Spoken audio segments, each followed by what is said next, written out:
Olá, mais uma vez sejam todos muito bem-vindos a mais um vídeo do nosso canal. Hoje nós vamos falar sobre o estudo bíblico número 4, que é o plano da salvação de Deus. Será que Deus foi pego de surpresa quando o homem pecou? Ele teve que improvisar quando isso aconteceu? Qual o preço da desobediência humana? É sobre esses assuntos que nós vamos estudar hoje. Só que, como é o nosso costume, vamos abrir a palavra de Deus e para isso nós fazemos sempre uma oração. Aqueles que quiserem me acompanhar.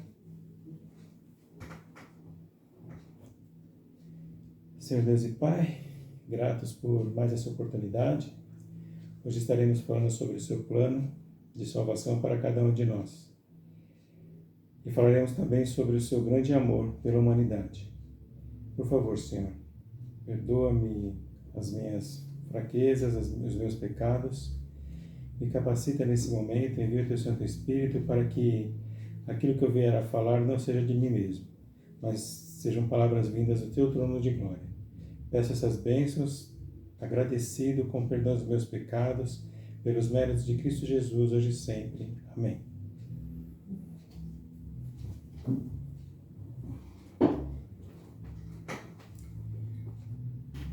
Vamos falar sobre o plano de salvação de Deus a partir de um versículo. E eu tenho certeza, dificilmente alguém já tenha ouvido uma mensagem sobre este versículo, que é apenas um daqueles que ficam perdidos no meio do texto. Vamos lá. Gênesis 3, capítulo 21. Este é o versículo principal de nosso estudo de hoje. Para Adão e também para sua mulher, o Senhor Deus fez vestes de pele e os vestiu. Hoje falaremos utilizando de conjecturas. E o que é uma conjectura? Eu explico. Conjectura seria um ato ou efeito de inferir ou deduzir que algo é provável, com base em presunções, evidências incompletas, pressentimentos, conjectura, hipótese, presunção ou suposição. É claro, vou fazer suposições baseadas no conhecimento bíblico que tenho, levando em consideração para isso a Bíblia como um todo. Eu não tenho a intenção de convencer a ninguém de nada, nem estou aqui defendendo nenhum ponto de vista pessoal ou de algum grupo, e também não me utilizo de técnicas de oratória ou qualquer outro recurso de convencimento. Tenho como objetivo apenas levar cada um de vocês a pensar, deixando que as conclusões fiquem a cargo de cada um. Agora, falando de conjecturas, eu gostaria de levá-los a imaginar um pouco. Pensem no casal antes da entrada do pecado no mundo. Vocês hão de convir comigo que tudo era perfeito, pois foi o Senhor, o próprio Deus, quem fez todas as coisas. E era Ele mesmo, o Todo-Poderoso, quem dizia, cada vez que completava cada uma das etapas, e Deus viu que isto era bom. Lembram? Adão e Eva tiveram contato com a criação de Deus na sua forma perfeita. E eu já comentei aqui que o pecado entrou no mundo no capítulo 3 de Gênesis e vai ser eliminado no capítulo 20 de Apocalipse. E a partir do capítulo 21 de Apocalipse, a palavra afirma que tudo voltará a ser como no Éden, o mesmo em que Adão e Eva viveram. Tudo voltará a ser como no princípio. E isso eu posso mostrar para vocês na palavra. Vejamos aqui em Apocalipse, capítulo 21, a partir do versículo 1. E eu vi um novo céu e uma nova terra, porque o primeiro céu e a primeira terra haviam passado, e não havia mais mar. E eu, João, no caso aqui o autor do livro de Apocalipse, vi a santa cidade, a nova Jerusalém descendo do céu, da parte de Deus, preparada como uma noiva adornada para o seu marido. E eu ouvi uma grande voz do céu dizendo: Eis o tabernáculo de Deus que está com os homens, e ele habitará com eles, e eles serão o seu povo, e o próprio Deus estará com eles, e será o seu Deus. E Deus enxugará todas as lágrimas dos seus olhos, e não haverá mais morte, nem tristeza, nem choro, nem haverá mais dor, porque as coisas antigas são passadas. E aquele que está assentado sobre o trono disse: Eis que eu faço novas todas as coisas. E ele disse-me: Escreve, porque estas palavras são verdadeiras e fiéis. E ele disse-me: Está feito. Eu sou o Alfa e o Ômega, o princípio e o fim. Àquele que estiver sedento, eu darei gratuitamente da fonte da água da vida. Aquele que vencer, vencer o quê? Vencer o pecado. Herdará todas as coisas, e eu serei seu Deus, e ele será meu filho. Era para ser assim desde o princípio. Infelizmente, o pecado entrou no nosso mundo no capítulo 3 de Gênesis. Mas, respondendo às perguntas de hoje, Deus não foi pego de surpresa, nem tampouco precisou improvisar. Vejamos alguns textos. Apocalipse 13, versículo 8, diz o seguinte: E todos os que habitam na terra a adorarão, cujos nomes não estão escritos no livro da vida do Cordeiro. Aqui neste capítulo de Apocalipse está se falando de uma besta que recebeu o poder do dragão, para com isso receber a adoração dos reis da terra, juntamente com o dragão, o que não é o assunto de hoje. Mas este texto também afirma que Cristo foi morto desde a fundação do mundo. E a fundação do mundo não se inicia com a criação deste mundo em si, mas quando se decidiu criá-lo, entendem? Agora, o capítulo 17 do Evangelho de João é uma oração, uma conversa que Cristo teve com seu Pai. É linda. Depois vocês podem ler este capítulo inteiro também. Pai, eu desejo que onde eu estou estejam comigo também aqueles que me tens dado, para que eles vejam a minha glória, a qual tu me deste, porque tu me amaste antes da fundação do mundo. Vejamos agora 1 Pedro, no primeiro capítulo, versículo 18. Porquanto vós sabeis que não fostes redimido com coisas corruptíveis, como prata ou ouro, de vossa vã maneira de viver, a qual recebeste de vossos pais, mas com o precioso sangue de Cristo. Este é o preço dos nossos pecados, o precioso sangue de nosso Senhor e Salvador Jesus Cristo, como de um cordeiro, sem defeito e sem mancha, o qual foi verdadeiramente predestinado antes da fundação do mundo, porém manifestado nesses últimos tempos por vós. Eu poderia citar outras dezenas de textos bíblicos que afirmam que Cristo se propôs a morrer antes da fundação deste mundo, para o caso de que o homem viesse a pecar, para que, com isso, tivéssemos uma segunda chance. Mas creio que estes sejam o suficiente. Mas voltando para o texto principal, nós hoje vamos precisar compreender algumas situações. Para o casal, não foi tão difícil de entender o plano da salvação apenas com este versículo, porque eles viveram neste mundo antes do pecado e viram como ele foi antes de se tornarem como nós, seres caídos, destituídos da glória de Deus. Lembram que descobriram que estavam nus? No entanto, o fato de entender não tornou a situação mais fácil. Foi muito doloroso e muito triste também. Agora voltemos para as conjecturas. Deus havia alertado o casal. Vamos relembrar? Gênesis 2, versículo 15. E o Senhor Deus tomou o homem e o colocou no jardim do Éden para cultivá-lo e guardá-lo. Versículo 16. E o Senhor Deus ordenou ao homem, dizendo: De toda a árvore do jardim tu poderás comer livremente, mas da árvore do conhecimento do bem e do mal, dela tu não comerás, pois no dia em que dela comeres, tu certamente morrerás. Pois é, segundo o que o Senhor Deus ordenou, se alguém comesse do fruto da árvore do conhecimento do bem e do mal, certamente morreria. E eu vou trazer para os nossos dias. Esta árvore se encontra em nosso meio, nos dias de hoje? Não literalmente, mas o seu significado permanece. Trata-se de obedecer ou não obedecer. Assim sendo, quando o casal comera do fruto desta árvore, alguém teria que morrer aqui, concorda? Agora, imagine que o Senhor Deus tivesse chamado o casal para uma conversa, para explicar como isso ocorreria. E junto com o casal, ele tivesse convidado também um cordeirinho. E então pedisse a Adão que tirasse a vida desse cordeirinho. Lembrando que Adão nunca havia visto algo morrer. Há quem diga que Adão até então sequer havia visto cair uma folha de árvore, e também nunca havia visto uma flor murchar. Nós estudaremos, se o Senhor permitir, num futuro próximo, sobre o assunto do ritual do santuário, onde nós veremos mais detalhes de como ocorria esse ritual.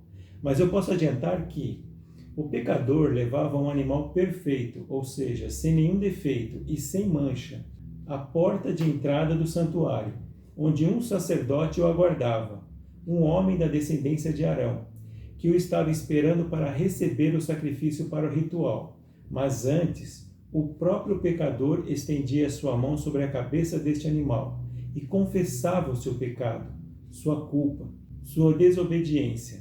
E simbolicamente o seu pecado era transferido para este animal, e o próprio pecador, se utilizando de uma pedra ou uma faca, cortava a veia jugular do pescoço desse animal. E detalhe, vocês sabiam que o cordeiro é um animal tão manso que ele não reage nem diante da morte?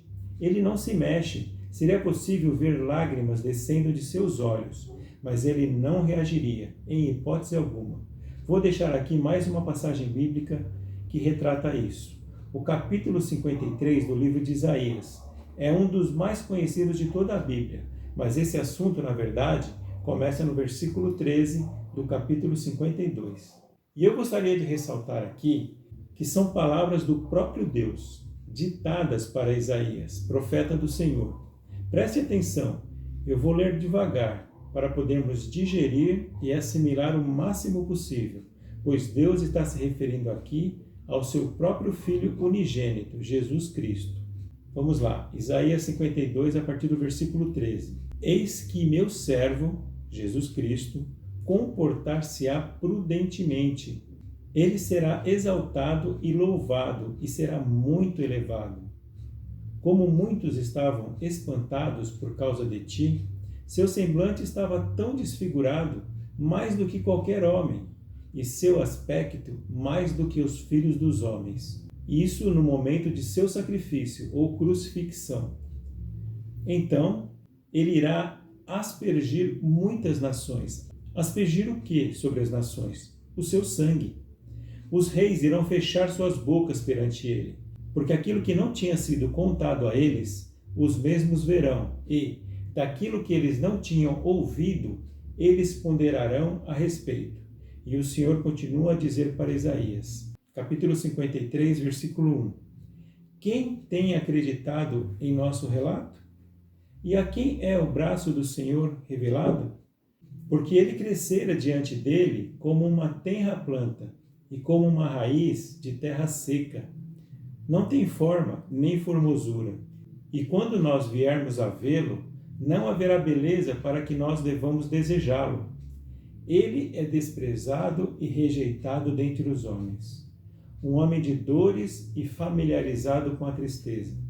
Está se falando de Cristo aqui.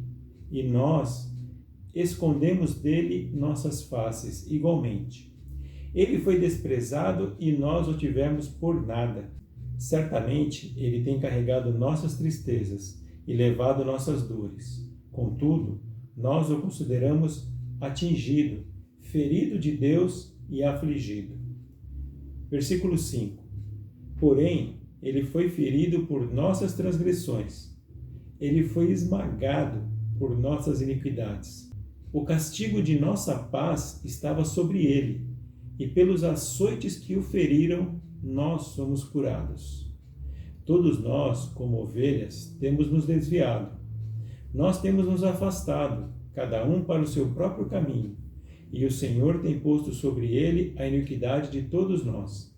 Ele foi oprimido e ele foi afligido, contudo, ele não abriu a sua boca. Ele é trazido como um cordeiro para o matadouro, e como uma ovelha muda perante os seus tosqueadores está. Assim, ele não abriu a sua boca. Ele foi tirado da prisão e do juízo. E quem declarará sua geração? Porque ele foi cortado da terra dos viventes. Pela transgressão do meu povo foi ele chagado. Ou seja, o corpo de nosso Senhor está cheio de chagas em suas mãos, seus pés e do lado.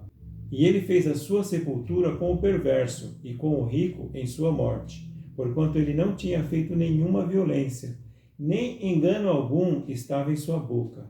Contudo, agradou ao Senhor feri-lo. Ele o submeteu a padecimento. Quando tu vieres a fazer da alma dele uma oferta pelo pecado, ele verá sua descendência.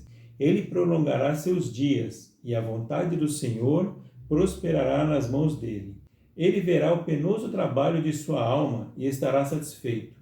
Pelo seu conhecimento, meu justo servo justificará muitos, porque ele carregará as iniquidades deles. Portanto, eu dividirei para ele uma porção com o grande, e ele dividirá o despojo com o forte, porque ele tem derramado a sua alma até a morte. E ele foi contado com os transgressores, e ele carrega o pecado de muitos, e fez intercessão pelos transgressores. Lindo, né? Agora eu gostaria de deixar dois textos, um no Antigo e outro no Novo Testamento. Vejamos. O primeiro está em Gênesis capítulo 22, a partir do versículo 1. Aqui vamos falar sobre o patriarca Abraão. E aconteceu depois destas coisas o quê? Justamente o que acontece desde o capítulo 12 até o capítulo 21 de Gênesis. Que Deus provou a Abraão e lhe disse, Abraão, e ele disse, eis-me aqui. E ele disse, toma agora o teu filho, teu único filho, Isaque. Lembrando que nós estamos usando a versão King James. E a palavra filho aqui, ela na verdade não faz parte do texto original. Então aqui, quando Deus fala, toma agora teu filho, ele quer dizer o teu único, que também significa unigênito, Isaque, a quem tu amas, e vai para a terra de Moriá, e oferece-o ali como oferta queimada sobre um dos montes que eu te direi. Versículo 3. E Abraão levantou-se cedo de manhã, e selou seu jumento, e tomou consigo 2 de seus servos, e Isaque seu filho, e cortou a lenha para a oferta queimada. E ele levantou e foi para o lugar que Deus lhe dissera. Então, no terceiro dia, Abraão levantou os seus olhos e viu o lugar de longe. E Abraão disse a seus servos, ficai aqui com o jumento, e eu e o menino vamos adiante para adorar e voltaremos a vós. Aqui eu vou pedir a ajuda do meu filho Mateus, em algum momento. E Abraão pegou a lenha da oferta queimada e a colocou sobre Isaque, seu filho. E ele tomou o fogo em sua mão e uma faca, e foram os dois juntos. E Isaque falou a Abraão, seu pai, e disse, meu pai. E ele disse, aqui estou, meu filho. E ele disse, eis o fogo e a lenha, mas onde está o cordeiro para a oferta queimada? E Abraão disse, meu filho, Deus proverá para si um cordeiro para a oferta queimada. Então foram os dois juntos, e eles chegaram ao lugar de que Deus lhe dissera. E Abraão construiu ali um altar, e pôs em ordem a lenha, e amarrou Isaque, seu filho, e o pôs no altar sobre a lenha. Versículo 10. E Abraão estendeu sua mão, e tomou a faca para imolar seu filho. E o anjo do Senhor, no caso aqui, o anjo do Senhor se trata do próprio Jesus Cristo, o chamou do céu e disse, Abraão, Abraão. E ele disse, aqui estou. E ele disse, não ponhas a tua mão sobre o menino, nem faças alguma coisa com ele, porque agora eu sei que temes a Deus, vendo que não negastes a mim teu filho, teu único filho. E Abraão levantou seus olhos e olhou, e eis de trás dele um carneiro, preso pelos chifres em um arbusto. E Abraão foi e tomou o carneiro, e o ofereceu como oferta queimada no lugar de seu filho. E Abraão chamou o nome daquele lugar Jeová-Jiré, como se diz até esta data, no monte do Senhor ele será visto. E o anjo do Senhor, ou seja, o próprio Jesus Cristo, chamou Abraão do céu uma segunda vez e disse, por mim mesmo jurei, diz o Senhor. Percebam que aqui é realmente o próprio Jesus Cristo. Pois porque tu fizeste tal coisa e não negaste teu filho, teu único filho, em bênção eu te abençoarei, e em multiplicação eu multiplicarei a tua semente como as estrelas do céu, e como a areia que está sobre a beira do mar, e a tua semente possuirá o portão dos seus inimigos, e em tua semente todas as nações da terra serão abençoadas, porque tu obedeceste a minha voz. Prestar atenção aqui? Obediência. Então Abraão voltou aos seus servos, e eles se levantaram e foram juntos a Berseba. E Abraão habitou em Berseba.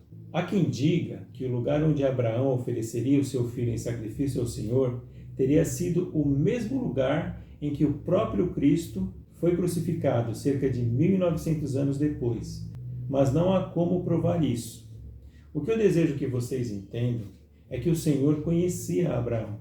Sabia que ele seria capaz de oferecer o seu filho único em oferta queimada ao Senhor. Mas foi para mostrar para toda a humanidade, principalmente ao seu povo, os hebreus, mas também para cada um de nós, para os anjos que estão no céu, para os anjos que estão ao lado de Satanás, para os seres de todos os outros mundos criados por Deus, e principalmente para Satanás. Quem era Abraão? Que recebeu o título de pai da fé e foi também chamado pelo próprio Deus de amigo. Agora vejamos Jesus Cristo explicar o seu plano de redenção a um fariseu, doutor da lei. Está lá em João capítulo 3, versículo 1. Havia entre os fariseus um homem chamado Nicodemos, um governante dos judeus. E este veio de noite a Jesus e lhe disse: Rabi, que é o mesmo que Rabino, que seria um chefe espiritual israelita. Nós sabemos que és mestre vindo de Deus, porque nenhum homem pode fazer esses milagres que tu fazes se Deus não estiver com ele. Respondeu-lhe Jesus dizendo: na verdade te digo, se um homem não nascer de novo, ele não pode ver o reino de Deus. Nicodemos disse a ele: como pode um homem nascer, sendo ele velho? Pode entrar pela segunda vez no ventre de sua mãe e nascer? Jesus respondeu: na verdade eu te digo, se um homem não nascer da água e do Espírito, ele não pode entrar no reino de Deus. O que é nascido da carne é carne, e o que é nascido do Espírito é Espírito. Não te admires de eu te haver dito: necessário vos é nascer de novo. O vento sopra onde quer, e tu ouves o seu som, mas não sabes de onde vem e para onde vai. Assim é todo o que é nascido do Espírito. Nicodemos respondeu e lhe disse: como pode ser estas coisas? Jesus respondeu e disse-lhe: tu és mestre em Israel e não entendes essas coisas? Na verdade eu te digo, que nós falamos o que sabemos e testemunhamos o que temos visto, e não aceitais o nosso testemunho. Versículo 12. Se eu vos falei de coisas terrenas e vós não credes, como crereis se eu vos falar das coisas celestiais? E nenhum homem subiu ao céu, senão aquele que desceu do céu, o Filho do homem que está no céu. E como Moisés levantou a serpente no deserto, assim importa que o Filho do homem seja levantado, para que todo aquele que nele crê não pereça, mas tenha a vida eterna. E agora aqui está o versículo mais conhecido da Bíblia, São João 3,16. Porque Deus amou tanto ao mundo que ele deu o seu Filho unigênito, ou seja, único, para que todo o que nele crê não pereça, mas tenha a vida eterna. Porque Deus não enviou o seu Filho ao mundo para condenar o mundo, mas para que o mundo possa ser salvo através dele. Quem crê nele não é condenado, mas quem não crê já está condenado, porque não creu no nome do unigênito Filho de Deus.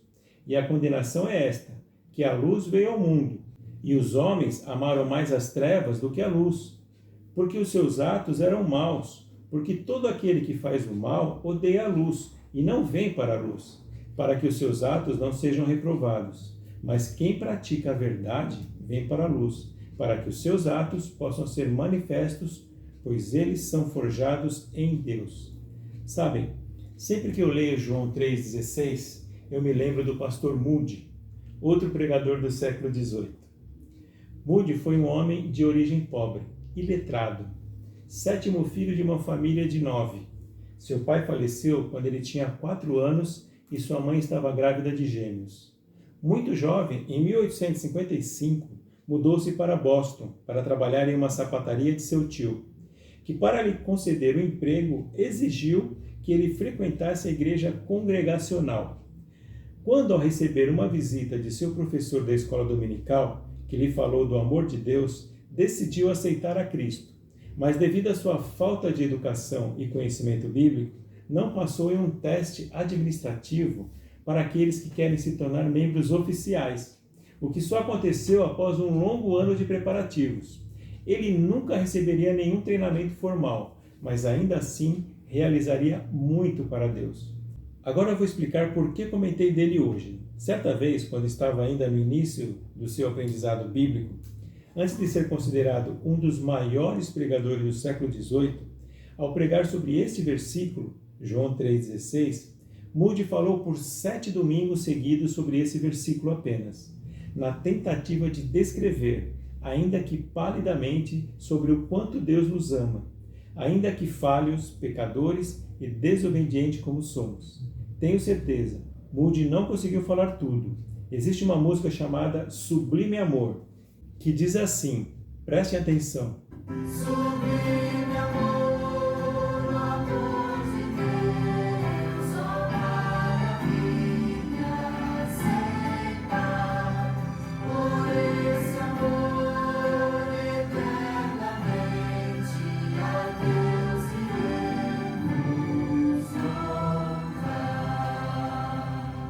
Sentindo amar se transformasse em papel o céu também, e apenas Gil deslizasse, dizendo desse amor contém. Daria a vida ao grande mar, ao esse amor descrever. E o céu seria muito pequeno pra tal relato conter. Sublime amor, o amor de Deus, ó maravilha sem par. Por esse amor eternamente a Deus iremos louvar. Moody diz, quando o homem não tem força, se ele se inclinar diante de Deus, ficará poderoso. Moody disse certa vez, o mundo ainda não viu o que Deus pode fazer por um homem, que inteiramente se rendesse a ele. Meditando em tão estranha asserção, disse consigo mesmo, eu serei esse homem. E desde aquele momento até o fim de sua vida, todo o seu afã foi glorificar a Deus em tudo. O sucesso do seu trabalho fala frequentemente da sinceridade da sua determinação, se bem que só Deus sabe se atingiu ou não o ideal proposto. Sua pregação era caracterizada por aqueles que o ouviam como direta, sincera, franca, sem enfeites, não gramatical, sempre simples, mas enormemente sincera e convincente. Moody era homem simples e honesto no tocante ao dinheiro, como em tudo mais. Sabe, eu não sou eloquente, mas não me utilizaria desse recurso para essa tarefa para a qual me dispus, de motivar a cada um de vocês a terem um relacionamento pessoal com Deus, através da leitura da Bíblia. Esta carta de amor que o Senhor deixou para cada um de nós, pois este livro é diferente de tudo o que possamos ter visto. Pois se, em oração pedirmos e compreendermos o que este livro ensina, nós seremos verdadeiramente livres. Do que? Isso é parte do assunto de hoje, mas não é tudo. O assunto é complexo. Veremos isso durante muitos estudos, se Deus permitir. Eu tenho me escondido através de figuras que busco na internet e dos textos bíblicos que apresento em nossas mensagens. Muitos textos. E isso com o objetivo de levá-los a imaginar, pensar em como as coisas aconteceram, mostrando a versão bíblica somente. Pois o mundo em que vivemos está cheio de tradições, fábulas e costumes que não são de Deus, apesar de dizerem que são. O meu desejo é somente o de apresentar a Cristo e este crucificado, mas ressurreto, pois a morte não o pôde conter. O assunto de hoje é o plano de salvação, o plano de Deus para a redenção da raça humana, ou pelo menos daqueles que a aceitarem. Agora, independente da religião ou do que cada um de vocês acreditam, eu mostrei aqui alguns textos bíblicos que mostram a versão de Deus de como ocorreram os fatos. Falamos sobre o primeiro casal, Adão e Eva, e de como o mundo foi antes do pecado, perfeito. E mostramos na palavra do Senhor que voltará a ser perfeito novamente após a consumação deste plano de salvação. Mas necessário é que muitas coisas aconteçam. Mas no final, independente do que acreditamos ou do que tivermos sofrido neste mundo, quando o pecado tiver sido eliminado, tudo será como o Senhor planejou. E essas são promessas do próprio Criador. Deus deixou instruções ao primeiro casal, que se fossem desobedecidas, teriam como consequência a morte. E o Senhor não poderia deixar de cumprir a sua própria lei, que reflete o seu próprio caráter.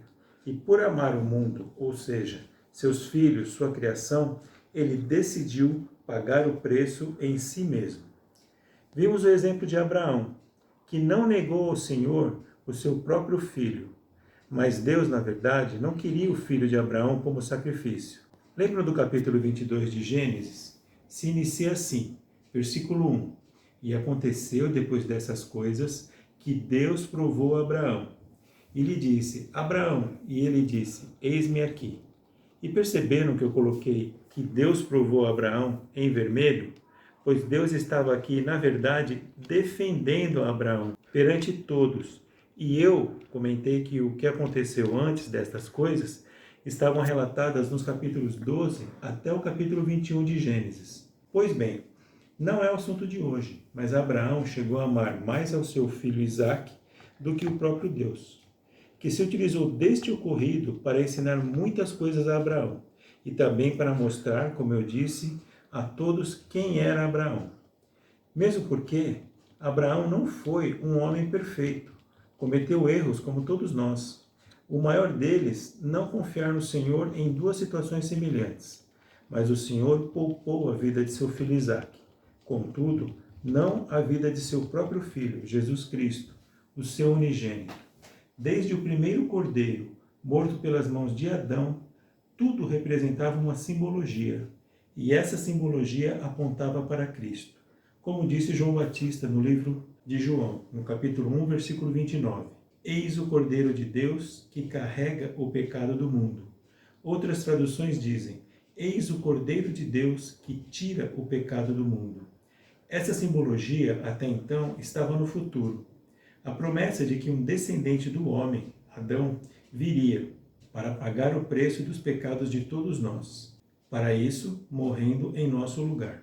Ainda que não tenha cometido nenhum pecado, uma exigência para que seu sacrifício tivesse tal preço. Hoje, não sacrificamos mais animais, pois o que era uma simbologia, ou seja, uma promessa, se cumpriu em Cristo Jesus, nosso Senhor e Redentor. Mas ainda que o cumprimento de um Redentor esteja no nosso passado, o seu significado ainda permanece até os dias de hoje, e a sua lei também permanece em vigor.